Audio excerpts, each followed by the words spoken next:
मित्रांनो, आज शेतीसमोर सर्वात मोठं आव्हान आहे वाढता खर्च.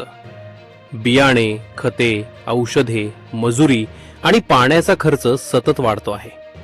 पण योग्य नियोजन केलं तर हा खर्च मोठ्या प्रमाणात कमी करता येतो. सर्वात आधी माती परीक्षण करून घ्या. मातीतील अन्नद्रव्यांची माहिती असेल तर गरजेपुरतच खत वापरता येतं आणि अनावश्यक खर्च टाळता येतो. त्याचबरोबर ठिबक किंवा तुषार सिंचनाचा वापर केल्यास पाण्याची बचत होते आणि उत्पादनातही वाढ होते.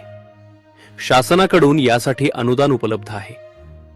आता महत्त्वाचा मुद्दा म्हणजे शेतकरी गट.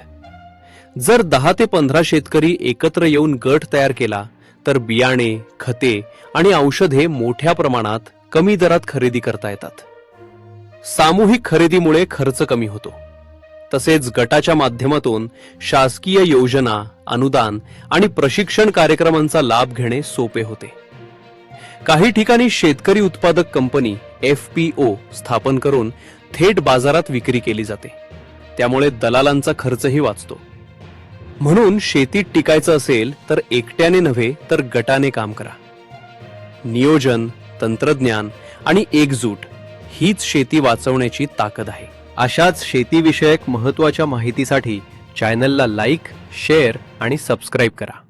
धन्यवाद.